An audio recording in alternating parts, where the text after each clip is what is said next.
Cursos, ahí está. Queremos ver a Cursos. Queremos Acá ver a estoy, Cursos. ¿Dónde está Cursos? acá estoy, pero parece que no tengo camarita. Flavia, hola Flavia. Silvia. Uh, bueno, A ver, la tecnología en su esplendor. ahí está. ¿Quién es Cursos? Repórtese. Silvia.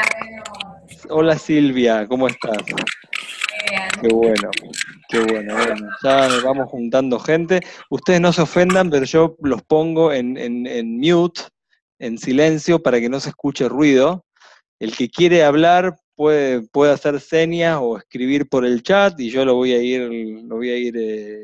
libero el micrófono, así podemos todos escuchar sin los ruidos de su casa, pueden decirle al perro que ladre, no hay ningún problema. Eso fue un chiste, tienen que reírse. A ver cómo se ríen. Si se ríen es porque me escuchan. Ajá, ajá, Ahí ajá. está. Lili se rió, perfecto. Entonces me escuchan. Bueno, a ver qué pasa con Argentina. Tenemos tema con la tecno. Avancen. Rolo arranquen. Cuando se conectan se suman. Están llegando y tratando de conectar a internet. Bueno, la tecnología en su esplendor. Entonces empecemos, pues ya son las 11, aquí en Israel son las 11:02. Tenemos a Colombia, tenemos a Cádiz en España, tenemos a Panamá, México, Venezuela, Buenos Aires, Beersheba y Sfarad. ¿Quién es Sfarad? Soy yo. ¿Quién ¿Me es yo? escuchás? No. Diego. Ah, Diego Lerner de Maccabi de Madrid. Buenísimo, genial. Bueno, bienvenidos a todos. Muchas gracias por estar. Vamos a tener una charla muy interesante con Marcelo. Hoy es el 1 de noviembre, hoy comenzamos el mes del sionismo.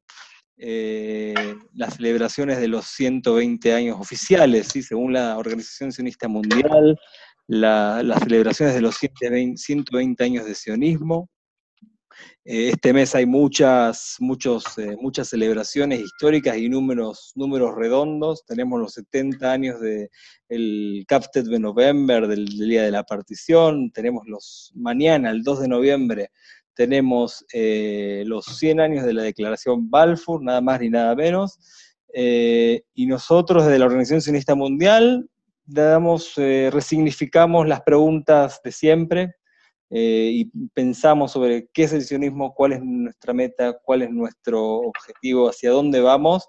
Las preguntas también cambian. Nosotros decidimos esta vez hacer las preguntas más clásicas, ¿sí? Las preguntas de base, y darles una nueva resignificación, contextos. Hemos sacado un programa que ya todos lo han recibido por mail, que se llama el DAFA Yomi, que de eso vamos a hablar hoy en día, en base a eso vamos a hablar hoy en día.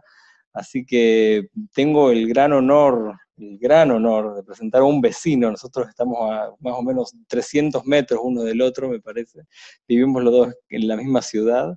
Eh, a Marcelo Kisilevsky, que está aquí con nosotros, un destacado profesional del área de todo lo que tiene que ver con, bueno, te podés presentar vos, pero yo te quiero presentar porque para mí es un honor. Tiene años en el trabajo en el periodismo hispanoparlante en Israel. Ha escrito un libro, Marcelo, en el último tiempo, que se llama Hotel Paraíso. Hotel Paradise. Hotel Paradise, que no lo leí, pero lo recomiendo, porque estoy seguro que debe ser bueno. Espero que en mis ratos libres poder leerlo. Y Marcelo es un profesional años en el tema de educación jubilacionista, profesor en el Majón de Madrid, y no sé cuántos otros líneas en el currículum que seguro me estoy olvidando. Y ante todo, un placer siempre escucharlo. Así que, Marcelo, te dejo toda esta gente linda acá que se conectó para escucharte, y para que podamos juntos también dialogar, reflexionar. Muy bien, bueno, muchas gracias, Rolo. Bienvenidos todos a esta que es nuestra casa. Hay alguien no en mute. A mí me encanta ver a mi querido Diego Lerner ahí en Madrid, que está junto con Daniela. Hola Daniela, ¿cómo estás tú? Ponela en mute porque escuchan los ruiditos de... Ya está, la puesta. En mute. Ahí estamos. Con Diego nos hemos conocido en la Argentina hace bastantes años, nos hemos visto después acá en Israel. Me encanta verte. Y también a todos los demás que están acompañándonos. Yo voy a empezar directamente porque quiero decir, hacer alguna introducción y después simplemente abrir para que la gente pueda participar. Es cierto que la palabra sionismo ha sufrido varias deformaciones, ¿no? Cuando nosotros pensamos qué es el sionismo, lo primero que a mí se me ocurre es en qué se ha convertido la palabra. Y las palabras denotan muchas veces cambios, denotan cosas que pasan, actitudes que cambian en muchos sectores. Por ejemplo, cosas muy interesantes. Nosotros sabemos que el sionismo, porque la gente que nos está escuchando, seguramente la mayoría vive fuera de Israel, y saben que en muchos círculos que son no judíos, pero que son hostiles hacia Israel, hoy en día, han resignificado la palabra sionismo como algo negativo, ¿no? E incluso como insulto a veces, y ha reemplazado a la palabra judío de antes de la Segunda Guerra Mundial, diciendo, bueno, yo no tengo ningún problema con los judíos, pero sí con los sionistas, ¿no? Entonces, bueno, todo lo que significa ser sionista, que tiene que ver con aquella definición del año 75 de sionismo es racismo, y ver al sionismo como un brazo del colonialismo imperialista, etcétera, etcétera, que supongo que todos los que nos están viendo y escuchando saben a qué me refiero. Cuando nosotros lo que tenemos que hacer, por lo tanto, es volver a recuperar el verdadero significado del sionismo. Les cuento, quizás esto es menos conocido, que en Israel también el sionismo ha recibido una resignificación, que es con la polarización entre izquierda y derecha, ligado al tema de los territorios, ligado al tema del conflicto, ligado al tema a eventos como el asesinato de Rabin. De un tiempo a esta parte, sionismo se ha convertido en sinónimo de patriotismo israelí. Y es como que la derecha israelí se ha apropiado de la palabra sionismo a un punto tal que muchas veces el uso de la bandera en Yom Ha'atzmaut o el uso de la palabra sionismo, la izquierda a veces teme utilizar esa palabra o se abstiene de utilizar esa palabra, o personas de la izquierda, por temor a que lo lleguen a tildar como de derechista. Es decir, como que la derecha ha logrado también apropiarse de ciertos símbolos, como ser la palabra sionismo. Y también, por lo tanto, hay que hacer un trabajo dentro de la sociedad israelí para recuperar la palabra. No sé si están al tanto de una discusión que hubo la semana pasada, donde un periódico de la izquierda, de la derecha religiosa, Makor Rishon, publicó como una gran revelación periodística, que en la plataforma del partido de izquierda Meretz, que es de izquierda sionista, no figuraba la palabra sionismo, ni una sola vez. Entonces tuvieron que salir todos los miembros del partido Meretz a hacer un esclarecimiento acerca de que, en su opinión, no había partido más sionista que Meretz, en el sentido de un Estado que pueda ser del pueblo judío, pero también de todos sus ciudadanos, y darle igualdad de derechos, porque este es un Estado judío y democrático, que es, al fin y al cabo, el sueño de Herzl, etcétera, etcétera, etcétera. Es decir, que en torno a la palabra sionismo hay en todos lados una puja hay una disputa, hay problemas que tienen que ver con el significado. Les cuento también como profesor del Mahón de Madrijim, entre otros lugares donde me desempeño, que también en las comunidades judías se ha producido algún tipo de resignificación. Yo me acuerdo todavía que en los años 80 y parte de los 90, los Yom Ha'atzmaut de la comunidad central, estoy hablando de la Argentina, que es el lugar donde conozco, las Tnumot, los movimientos sionistas juveniles, en el acto central le gritaban a los miembros de la organización sionista local, la organización sionista argentina, cánticos como Aliá, Aliá, la juventud responde con la única verdad. E insultando, entre comillas, a los dirigentes sionistas más adultos, ahí Diego se ríe porque sabe de qué hablo,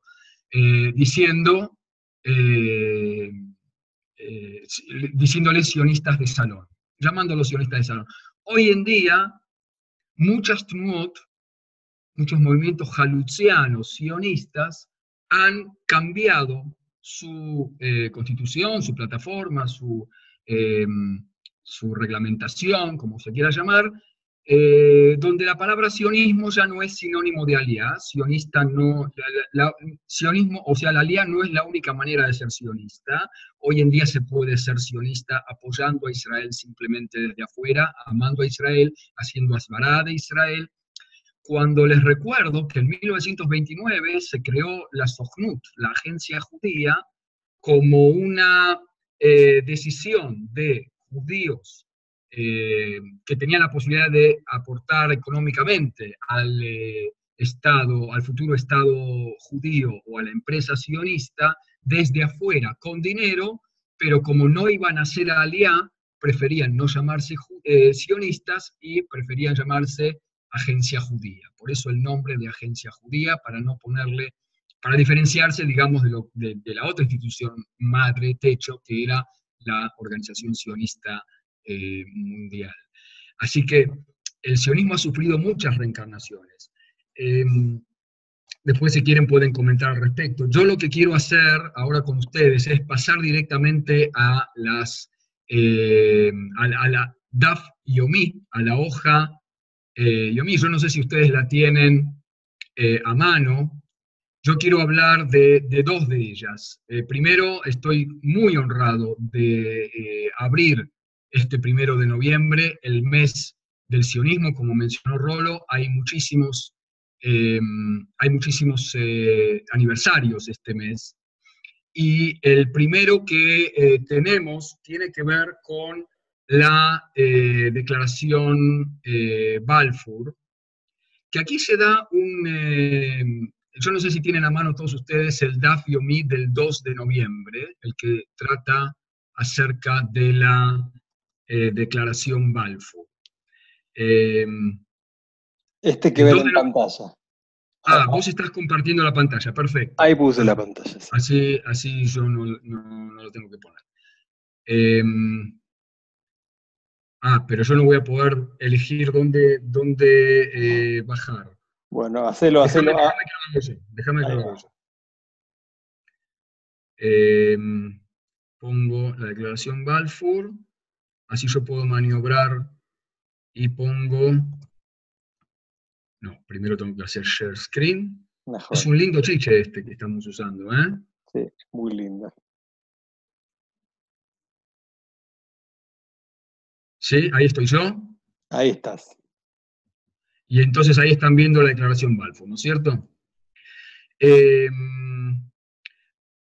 Yo voy a leer la declaración Balfour, es un texto que la gente ya conoce bastante, con gran placer. Estimado Lord Rothschild, le escribe, ¿no? Esto, acuérdense que fue una gestión en realidad de Chaim Weizmann, por entonces el presidente, o un gran dirigente, si no me equivoco era el presidente de la organización sionista en aquellos días, 1917, y sin embargo la declaración es dirigida a Lord Rothschild, para no hacerlo directamente a la organización sionista.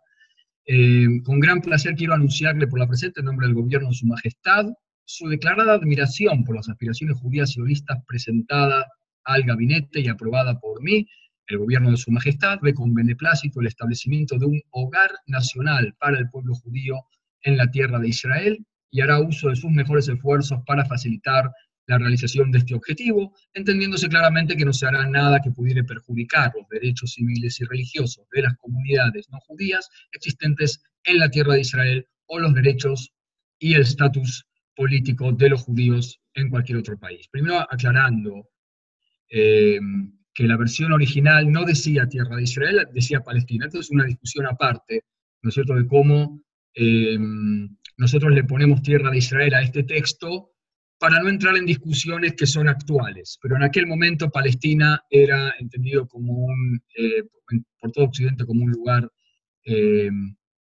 relativo a la historia del pueblo judío.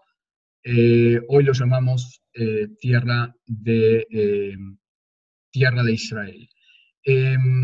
Lo interesante de este texto es la pregunta que figura más adelante. Fíjense en la siguiente página. En el cuadradito con fondo azul a la izquierda, donde se nos hacen preguntas, y yo lo presento así porque es realmente un instrumento muy útil para los educadores, ¿no?, para que puedan aplicarlo con sus propios grupos. Y podemos trabajar con esta pregunta. ¿Cómo se entiende el significado de un hogar nacional para el pueblo judío? Esto de que, ¿por qué, según ustedes, Balfour elige esta formulación? ¿Por qué no dijo directamente Estado judío? ¿Cuál era el problema? ¿Es un problema de conceptualización? ¿Es un problema de... ¿Cómo se quiso jugar? ¿No se quiso jugar frente a quién? ¿Cuál era el contexto? Frente a la comunidad árabe.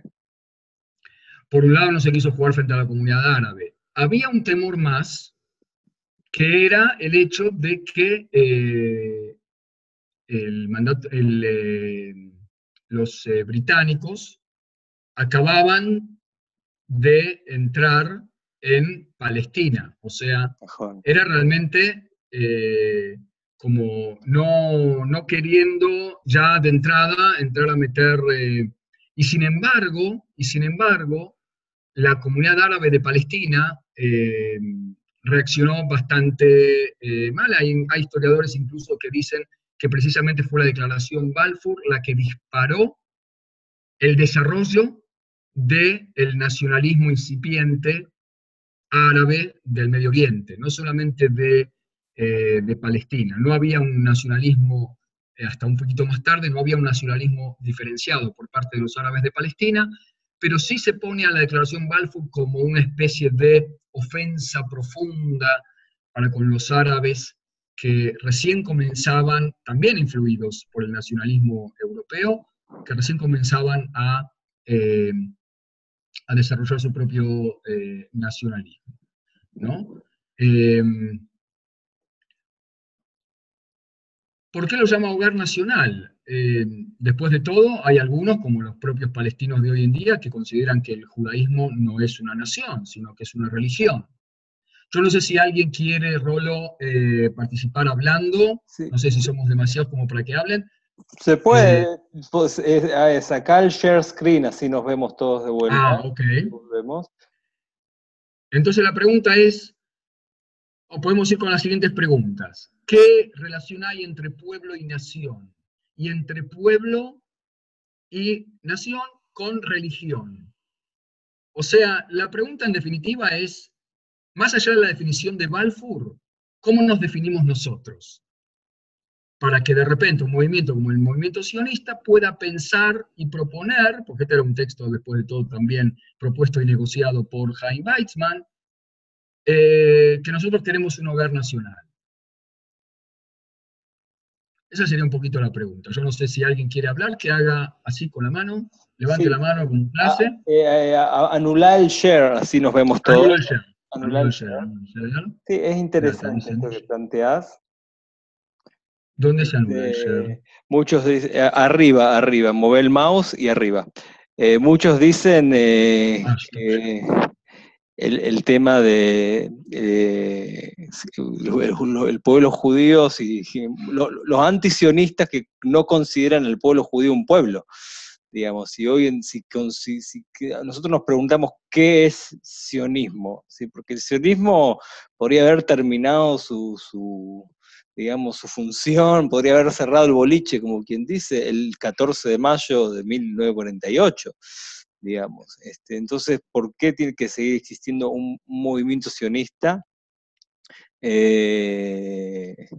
hoy en día? ¿Sí? Después de tantos años que ya tenemos, ya el sionismo logró su meta principal y cómo se resignificó, y si tiene algún sentido de que de ir manteniendo un movimiento sionista que en realidad, ¿qué hace? ¿Une qué cosa? ¿Sí? El pueblo judío es un pueblo, digamos, los judíos, digamos, son un pueblo disperso en todo el mundo, y necesitamos un movimiento sionista. ¿Para qué? ¿Para unirnos entre los judíos? ¿Por qué los llamamos sionistas? ¿Nos podemos unir los judíos haciendo una charla de judíos que hablan español, que hablan inglés o que hablan otros idiomas? ¿Por qué necesitamos el sionismo? ¿Cuál es el...? Claro. Yo de eso quiero que nos refiramos, Rolo, cuando hablemos en la próxima página, la del 5 de noviembre, sobre cómo ve Herzl el sionismo. Okay. Cuando él habla del ideal infinito. Ahora eso lo vamos a ver. Siéntanse cómodos de hablar, no está preparado esto con Marcelo. A mí, Payut, me gustan estos temas, en forma natural hablo. Pueden hablar y sentirse libres totalmente. Hagan hola o escriban en el chat y yo les habilito el micrófono. Seguimos, si no. Adelante. Seguimos. La disquisición o la reflexión que me merece este tema del hogar nacional es la siguiente. Y todos los intentos de definir a los judíos como una religión, ¿no? Me encuentro incluso con chicos, con jóvenes de las comunidades de la diáspora que hablan hablando del conflicto y todo, de por qué se habla de un posible Estado palestino y no de un Estado musulmán, porque si hay un Estado judío, puede haber un Estado musulmán. Cuando la confusión sería de que Israel es el Estado de la religión judía, entonces tiene que haber un Estado de la religión musulmana. Y entonces mi aclaración siempre es, el derecho de autodeterminación de los pueblos es para pueblos, no para religiones. Y entonces el Estado de Israel es el Estado del pueblo judío, en el cual hay libertad de culto. Porque la sociedad israelí, no el pueblo judío es un pueblo, es una nación que ciertamente una de sus características distintivas es que tiene una sola religión, no como el pueblo francés, por ejemplo, o el pueblo argentino, el pueblo mexicano, que tiene varias religiones. Esa es una nación, la nación argentina, la nación mexicana. La nación judía tiene una sola religión. Pero si vemos a la nación israelí como una nación, también tiene más de una religión. Ojo, el pueblo judío no es el único pueblo que tiene una sola religión. Yo siempre pongo el ejemplo de los drusos. Los drusos también tienen una sola religión, la religión drusa. Pero no por eso dejan de ser un grupo étnico diferenciado. El judaísmo es un pueblo que su definición de pueblo o nación la recupera de algún modo el sionismo, corrigiendo de alguna manera esta separación entre religión y Estado que había traído la Revolución Francesa. Porque antes, o sea, religión incluso es una palabra cristiana, antes de la Revolución Francesa, nadie en el pueblo judío se le ocurría hablar del judaísmo como una religión. Yo siempre digo que incluso no lo inventó ni siquiera el sionismo esto. Y entonces les recuerdo a mis estudiantes qué le prometió Dios a Abraham. ¿Qué le prometió Dios a Abraham? ¿Qué le prometió? Convertirlo en que iba a tener gran descendencia, Ajá. que su descendencia iba a ser como le prometió la tierra, a cambio de ese pequeño precio que todos pagamos hasta el día de hoy en el 8º día de nuestras vidas, ¿no es cierto? Los varones, de todos modos. Pero a cambio de eso, ¿qué le prometía Dios a Abraham? Una gran descendencia, y lo iba a convertir en un Goy Gadol. Yo no sé si para el que se acuerda el texto de la promesa divina de Dios a Abraham, un Goy Gadol. Goy, entendido no como la persona no judía, que la usamos hoy en día. Goy en hebreo quiere decir pueblo o nación. Te voy a convertir en un gran pueblo. No le dijo Dios a Abraham, te voy a convertir en una gran religión.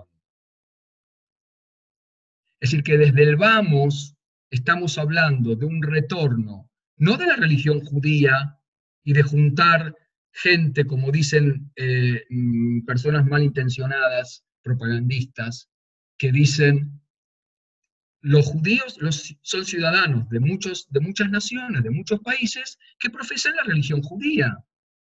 Es cierto que muchos judíos, esto es una discusión entre nosotros y es válida, se ven a sí mismos como, no sé, norteamericanos de religión judía, alemanes de religión judía.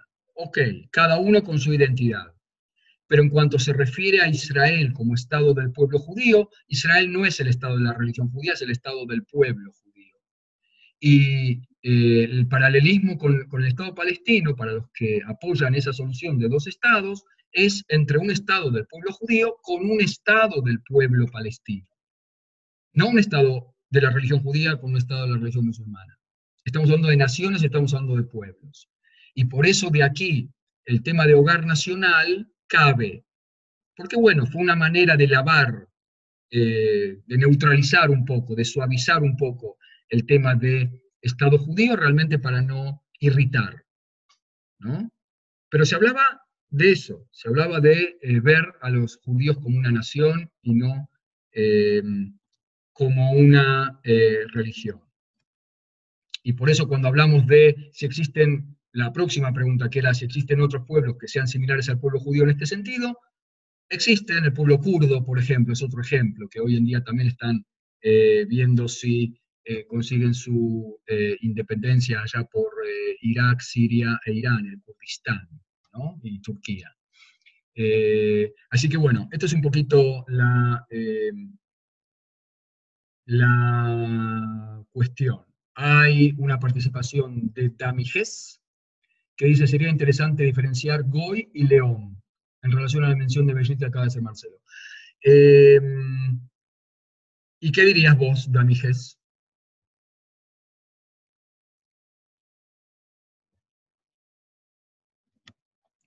No tiene micrófono, no tiene micrófono.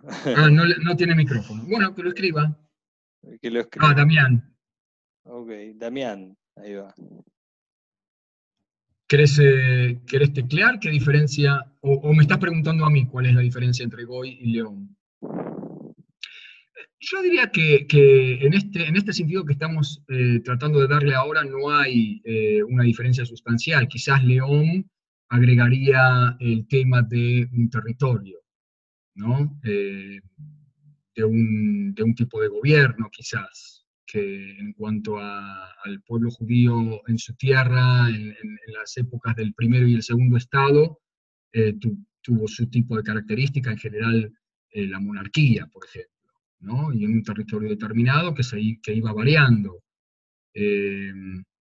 Y Goy, en cuanto a pueblo, en nuestra historia tuvo que ver con el pueblo judío, tuviera o no tuviera un territorio soberano, ¿no? Donde el hecho de ser un pueblo y con determinadas reglas de vida, llámese el judaísmo troncal rabínico, que estableció todo lo que tenía que ver con las mitzvot, como modo cotidiano de vivir la vida práctica, la lectura de la Torá una vez por semana, se fue fijando cosas como la descendencia judía por la madre, en lugar de la identidad territorial, bueno, un montón de cosas que fueron convirtiendo a los judíos no solamente en un grupo que creía en una fe determinada, sino que practicaba determinados actos, ¿no? El judaísmo se caracteriza por la acción y no solamente por la fe.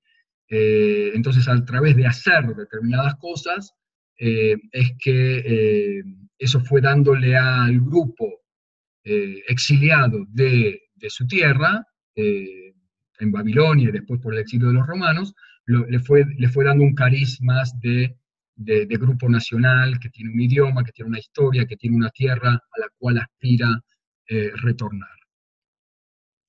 Liora habla también valdría la pena aclarar que el concepto de pueblo judío contempla e incluye a judíos que no son religiosos ni practicantes, es decir, toda la rama del judaísmo secular. Por eso mismo, es decir, es más, el sionismo religioso va a ser solamente una rama del sionismo. Hay que aclarar también que el sionismo en su momento era una rama más de varias corrientes del judaísmo en sí.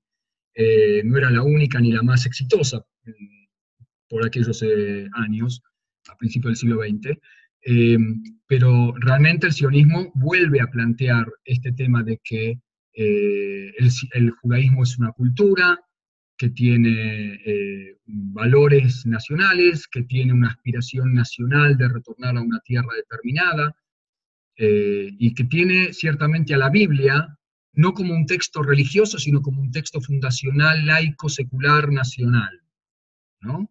Y además que era aceptado por el resto de las naciones, el resto de los países de Occidente en aquel momento, el Occidente cristiano, que también tomaban a la Biblia, y por eso de alguna manera se aprovechó esta centralidad de la Biblia en Occidente para darle una centralidad también para el pueblo judío y así buscar esta legitimidad que Herzl perseguía, ¿no es cierto? Pero ciertamente Liora tiene razón. Lili Rosen dice, solamente aquellos que nacieron de madre judía o se convirtieron son parte del pueblo judío. Lili, ¿qué pensás? Tú tienes micrófono, habla, tú tienes micrófono, te damos la palabra. Gracias. Yo creo que hoy en día hay tantas personas que se acercan al judaísmo a ser parte del pueblo judío y no necesariamente se convierten al judaísmo o son hijos de madre judía. Entonces creo que el espacio se abrió muchísimo más que solamente aquellos que nacimos dentro del pueblo judío somos parte de él.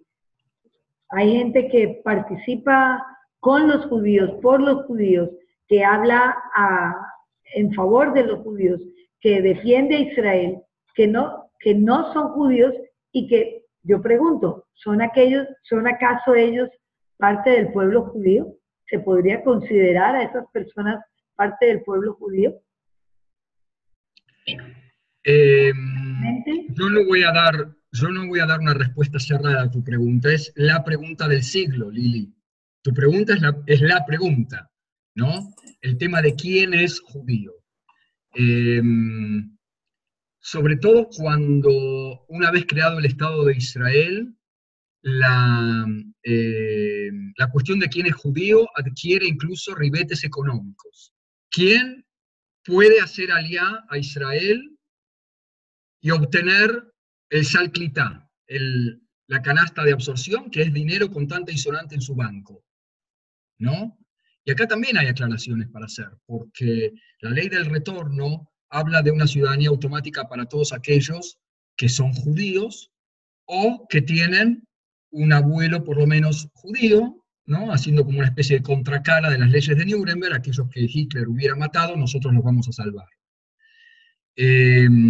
Pero después, en otro artículo, la ley del retorno, el 4b, si no me equivoco, dice que para los efectos de la ley del retorno, judío es todo aquel que ha nacido de madre judía o que se ha convertido al judaísmo, entre paréntesis por la ortodoxia, entre nos, porque eso es lo que va a pasar de facto en el Estado de Israel, y que no profesa ninguna otra religión. Eso para cubrirse de casos que han ocurrido de cristianos que se dicen que son de madre judía, y entonces, ¿qué pasa con ellos? Con lo cual, la ley del retorno no está abriendo la puerta del pueblo judío a todo aquel que se sienta judío, o a todo aquel que es cristiano pero tiene un abuelo judío. Para la ley del retorno, judío sigue siendo la definición de la ortodoxia. Aquel que es de madre judía o que se convirtió al judaísmo por la ortodoxia. Y no lo que dice, digamos, y no los que hacen la revolución, digamos. Vuelvo a lo que acá Gadi Taub dice, los sionistas entendían que para garantizar la continuidad, bueno, no solo Gadi Taub lo dice, el tema de la revolución, hay otros autores que hablan del sionismo como revolución. Yo entiendo lo que dice Lili, lo entiendo de dónde viene también y de la realidad que viven las comunidades hoy en día. Vamos, gente, no podemos ocultar eso, digamos. Hay comunidades que viven, que a veces uno se sorprende que los no judíos apoyan a Israel más que los judíos a veces, o de igual forma. No solamente, los matrimonios mixtos, muchas veces, en muchas comunidades, y esto yo sé que estoy tocando un tema muy polémico, y no sé si no nos vamos a ir de tema, pero muchas veces los matrimonios mixtos, la pareja no judía se acerca al judaísmo, y entonces eso, en lugar de debilitar a las comunidades, muchas veces las está enriqueciendo. Y eso es lo que están diciendo, por ejemplo, en Estados Unidos, donde el índice de matrimonios mixtos es uno de los más altos del mundo. Y entonces el debate es ese: ¿qué hacemos? ¿No? Como pueblo y nación judía, que nos estamos definiendo. ¿Qué hacemos con toda la gente que quiere acercarse al pueblo judío? ¿Les decimos, sí, ustedes son judíos porque se sienten judíos? ¿O hay que hacer algo? Si hablábamos de acción, el candidato a judío tiene que hacer algo necesariamente.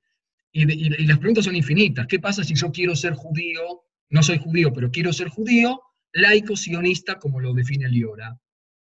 Interesante. ¿Qué hubiera dicho Herzl? O sea, Herzl tenía muchas frases. En una de las frases que Herzl decía, él dijo, antes de volver a la tierra, hay que volver al judaísmo. ¿A qué se refería Herzl con eso?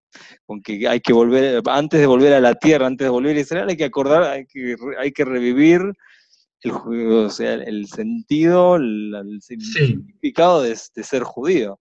Y yo creo que Herzl tocaba con eso un debate que después se va a hacer carne en las diversas corrientes del sionismo, que tiene que ver con si Israel tiene que ser un estado de los judíos o un estado judío, y por eso las distintas traducciones del título del libro de Herzl, ¿no? El Medinat Yehudim, el estado de los judíos o el estado judío.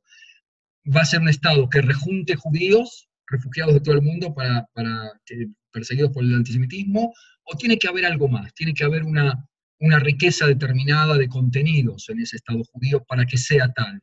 Y yo creo que Herzl apuntaba a eso más que si ese contenido tenía que ser de tipo religioso o no. Yo creo que cuando Herzl hablaba de cultura en el estado judío, lo describía muy bien en Altneuland, en su novela utópica, él hablaba de que en el teatro iba a haber una ópera alemana, otra ópera italiana y una obra de teatro en yiddish. Eso era para él también parte de lo judío en el contenido de ese estado futuro, ¿no? ¿Qué es lo que pasa hoy en las comunidades judías sionistas también? No, las comunidades judías sionistas en el mundo no todas hablan en hebreo. Tal cual. Y los judíos en el mundo tampoco se comunican en su mayoría, tampoco se comunican todos a través del hebreo, o si hablamos en números. Después, por supuesto, otros teóricos del sionismo, como Hadam, lo ampliaron un poquito más, y todo ese concepto al tema del sionismo espiritual y poder convertir a Israel realmente en una luz para las naciones, pero siempre en un sentido laico de la palabra en aquel momento, ¿no? Yo, si te parece, Rolo, quería pasar al tema, yo no sé si alguien más tiene algo para comentar en este sentido. Liora, un poco... Adelante, adelante. No creo que haya una respuesta cerrada a este tema. En la Argentina también es alto el porcentaje de matrimonios mixtos, y yo creo que con ese debate vamos a seguir estando en los próximos años, porque ese debate también hace a las relaciones entre Israel y la diáspora. Lo dejo flotando, pero la pregunta es, ¿vamos hacia dos pueblos judíos? Uno que acepta más definiciones de quién es judío y otro que no acepta definiciones no ortodoxas de quién es judío. Estamos ante desafíos importantes en el pueblo judío. No es sencilla la respuesta, a raíz de esto que disparó Lili, ¿no? Lo que yo quería referirme, un poquito para avanzar, es la definición que hace Herzl, y que quiero que leamos juntos, porque tiene que ver con lo que estamos diciendo ahora. Perfecto. Voy a hacer share, si encuentro... Si me da. ¿Querés que lo haga yo, Marce? Ah, share screen, acá está. Ahí está. Bien.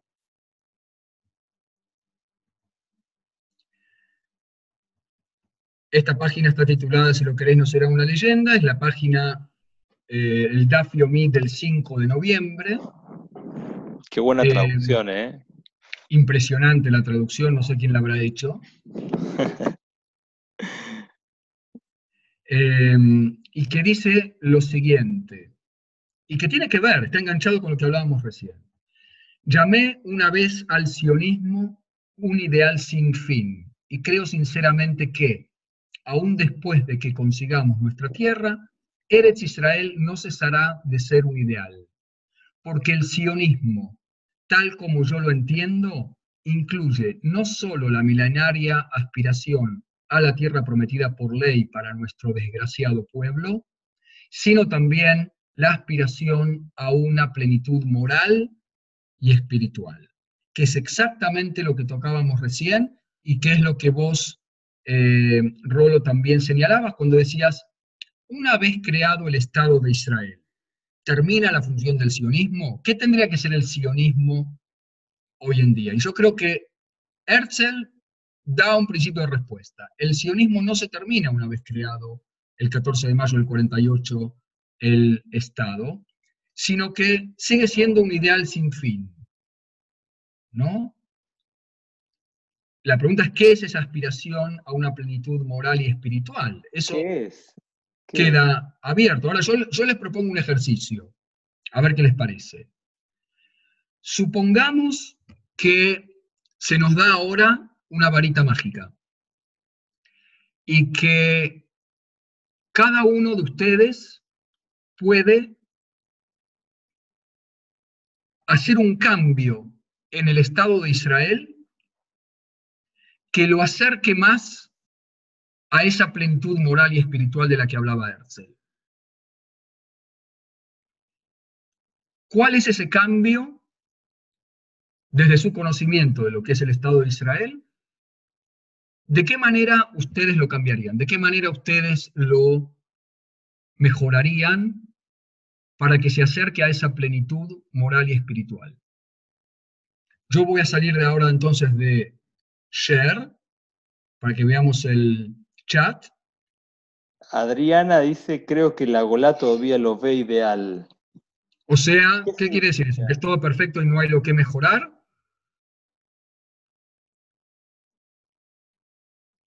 Creo que la Golá todavía es la misma respuesta. Sí, sí.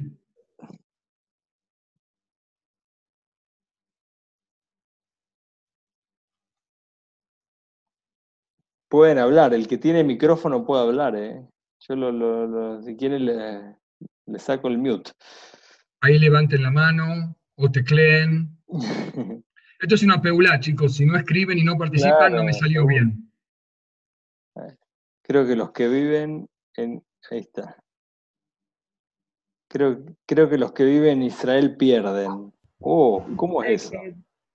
Quizás el quitar las diferencias que hay entre los propios judíos.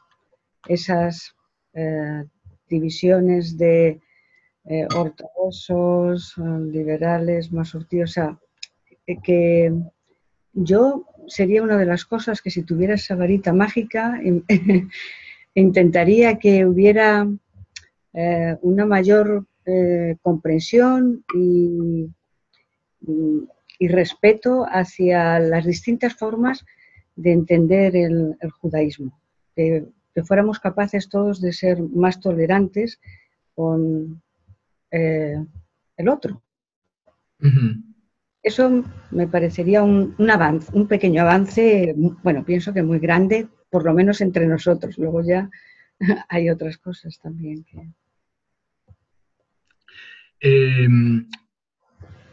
Las buenas noticias, yo no sé si hay buenas noticias, pero junto con las pujas, yo el otro día me quedé atascado en Jerusalén por una manifestación de los Haredim, que en protesta por el arresto de desertores al ejército que habían arrestado por resistir el enrolamiento al ejército, pero junto con eso se dan claroscuros, es decir, hay fenómenos de cada vez más ortodoxos, Haredim, cuando hablamos de Haredim hablamos de la gente que se viste de negro, que en general, ¿no? Que se enrolan al ejército, cada vez van más personas al ejército, a veces tienen problemas en sus comunidades, etcétera, pero se dan fenómenos bastante interesantes. Hay una apertura más de la mujer en el mundo ortodoxo.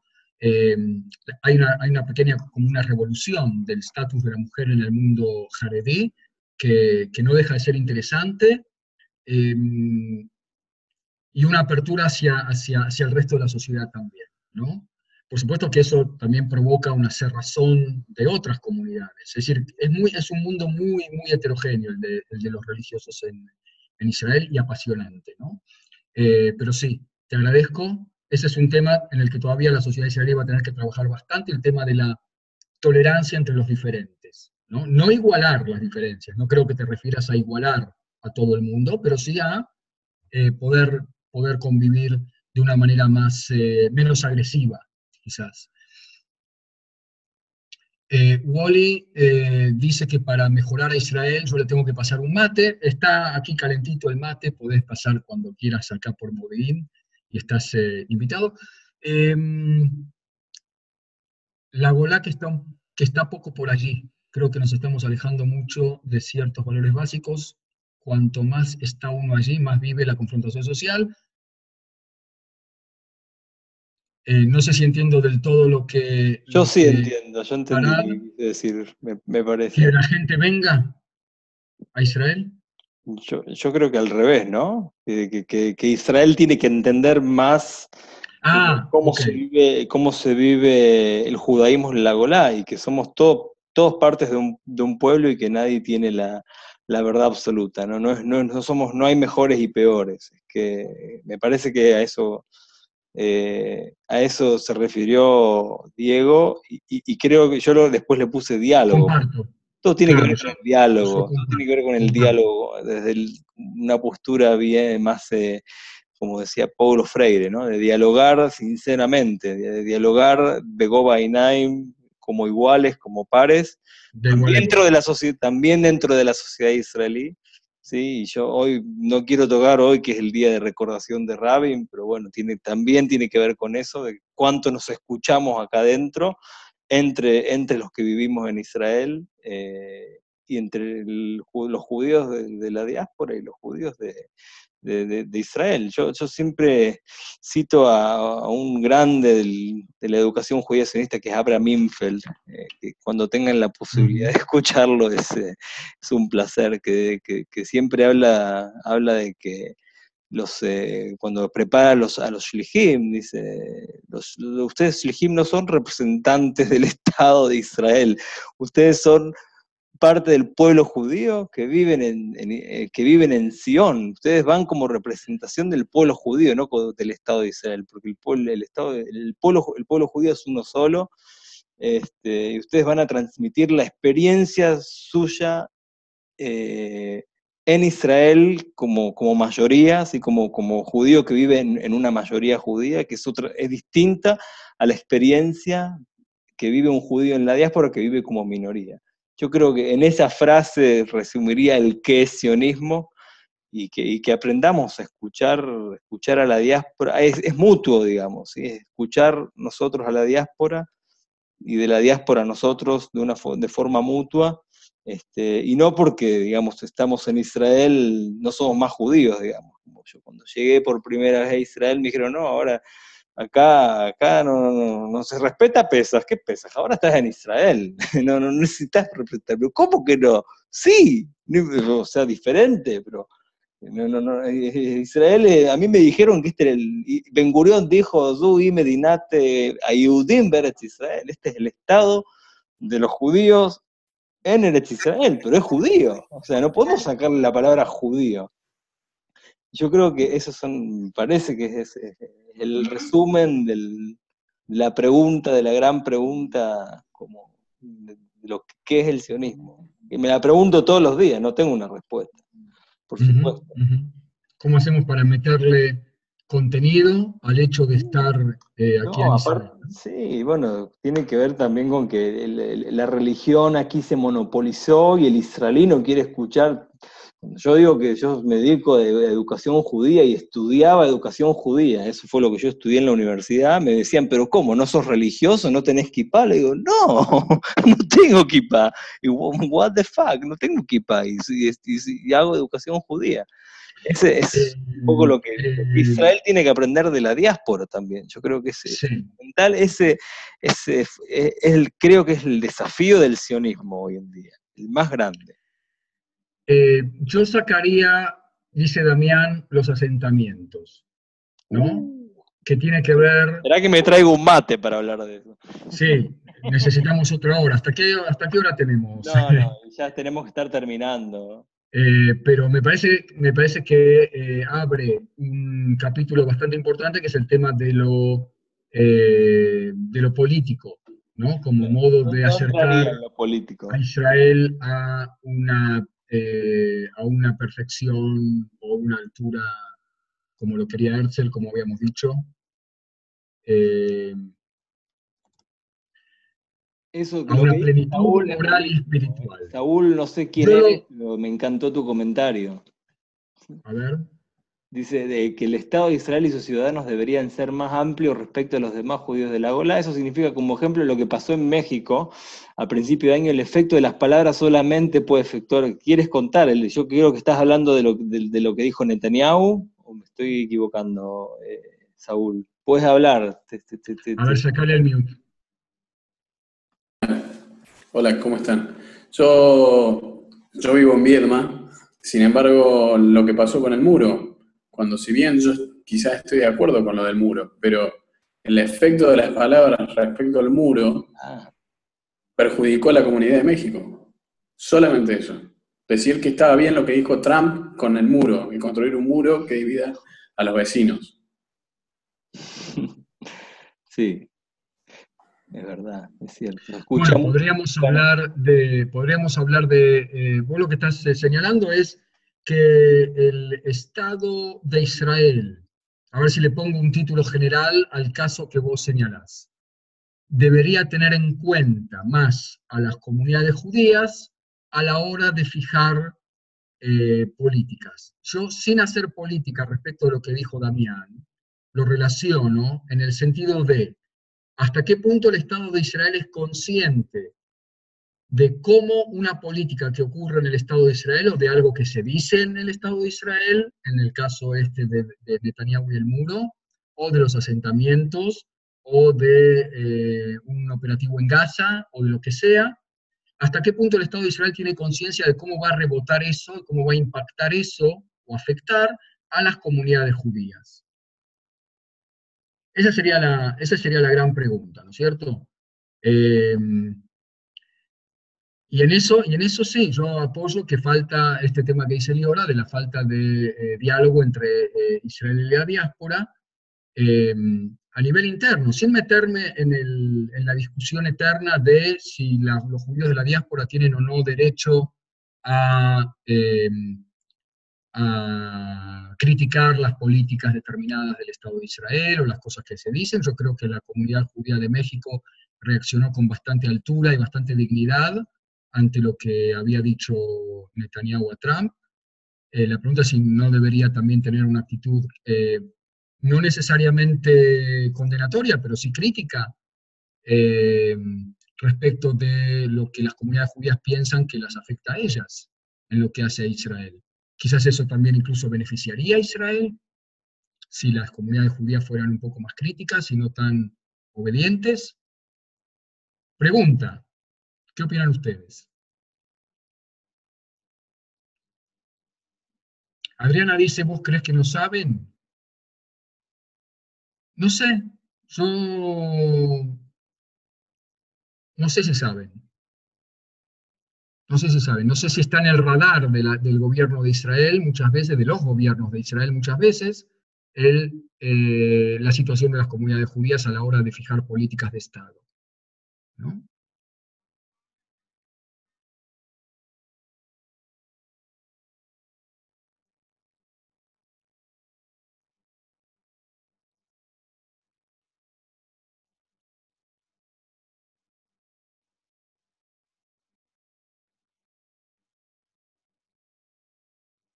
Saúl, ¿quieres hablar? Mejor. Sí, yo mientras tanto me disculpo, pero estaba leyendo lo que están escribiendo en el chat. La gente está Me participando. resulta más fácil escribir. Sin embargo, yo pienso que hoy por hoy es mucho más fácil ser yehudí dentro de la Golá, gracias a Medinat Israel, que antes de la época de Medinat Israel. Y pienso y siento que hay una dependencia muy grande hoy, quizás para bien, de todos los yehudim que estamos. Bueno, en mi caso es muy particular, yo vivo prácticamente no tenemos Keilah nosotros. Sin embargo, la existencia de Medinat Israel nos facilita y nos ayuda en un montón de situaciones más. ¿Podría perfeccionarse? Sí, podría perfeccionarse.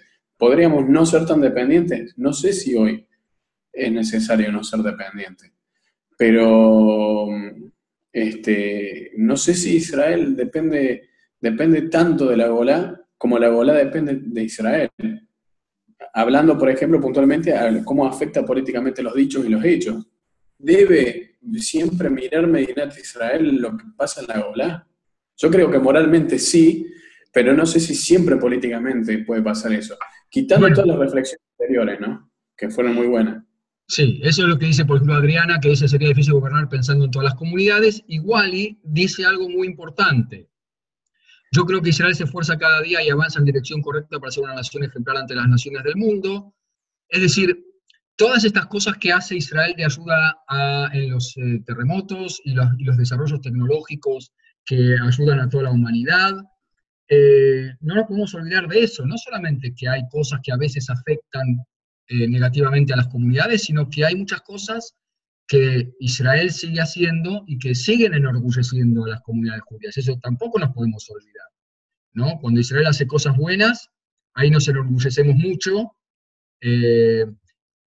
y por eso a veces los enojos que podemos llegar a tener con cosas que se dicen en Israel pueden ser, no sé si compensadas, pero que hay motivos también para enorgullecerse, no solamente para enojarse un poquito, ¿no? Y están bien las dos cosas, me parece, porque eso es parte del diálogo que tenemos que tener. ¿Alguien más quiere agregar algo? Israel y la diáspora, dice Liora, se necesitan mutuamente. Nosotros desde la Golá podemos mostrar otra cara de Israel a un contexto que en general condena. Que es la discusión de la Asbará. ¿Quién tiene que hacer la Asbará? ¿Quién tiene que hacer el esclarecimiento respecto de Israel? Y si es una función intrínseca y obligatoria de la diáspora, de los judíos de la diáspora, hacer Asbará a favor del Estado de Israel. Es un debate no menor, porque eso también implica, ok, somos acríticos de lo que hace Israel, y por otro lado, cuando hacemos Asbará, ¿no nos estamos defendiendo nosotros, los judíos de la diáspora?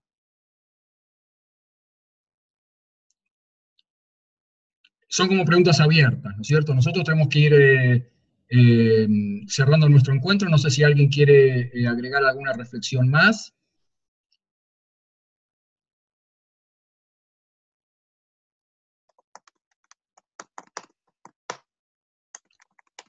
Eso, quizás una palabra de qué les ha parecido el encuentro. Yo quiero recordarles lo siguiente.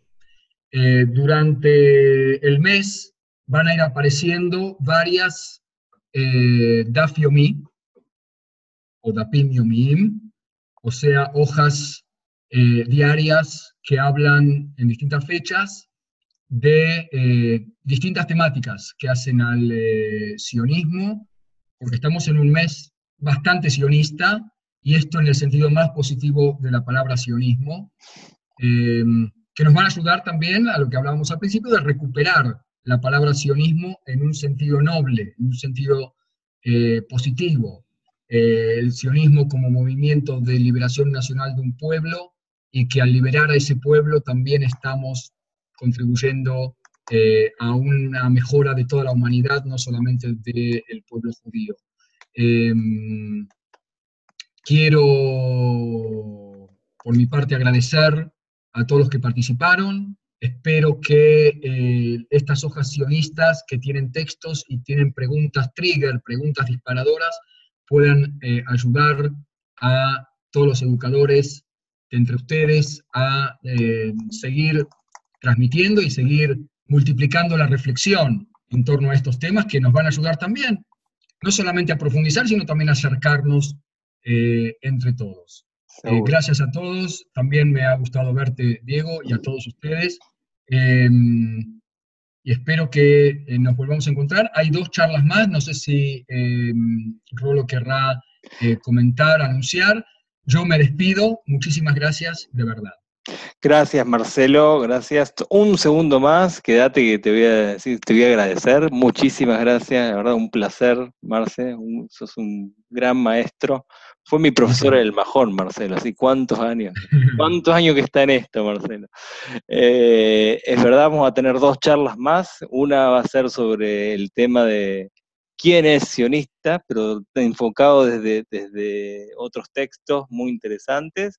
Va a ser con Udi Manor, también profesor de la universidad, muy interesante.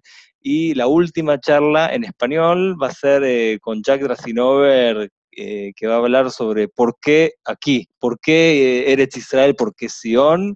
Va a estar muy interesante, prepárense, pues, si no Jack se pone nervioso y los reta a todos. Ya que es un gran maestro, también fue profesor de profesores ya hace muchos años que está en esto, es un grande. Trajimos, la verdad, las mejores personas para que podamos reflexionar y que ustedes puedan utilizar esto como inspiración a partir de los textos, a partir de lo que hablamos, que es infinito lo que se puede hablar, para que lo puedan utilizar, transmitir en sus comunidades. No tengan dudas de consultarme, de preguntarme si quieren otros materiales, si quieren completar, si quieren una charla para sus grupos, en sus nuot o en sus comunidades. Será un placer para nosotros, para eso estamos, porque en Israel, por lo menos desde nuestra Majlacá, sí queremos escuchar a la diáspora, y esta foto que tenemos aquí es el reflejo de eso. Es hermoso realmente ver gente de tantos lugares diferentes que tienen ganas de reflexionar, y lo más importante, de transmitir, porque ustedes son una persona. Estoy seguro que esto lo van a transmitir a quienes estén a su alrededor y con quienes ustedes trabajen. Así que muchísimas gracias, de verdad, y nos vemos. Difúndanlo para la próxima videoconferencia, que es el 15. Hay una en portugués también, si quieren escucharla, pero no creo que sea el caso. Difúndanla el 15 de noviembre a la misma hora por el mismo canal. Muchas gracias a todos. Gracias, Laila. Gracias, Rolo, Buenas noches y feliz día, feliz mes del sionismo. Chao.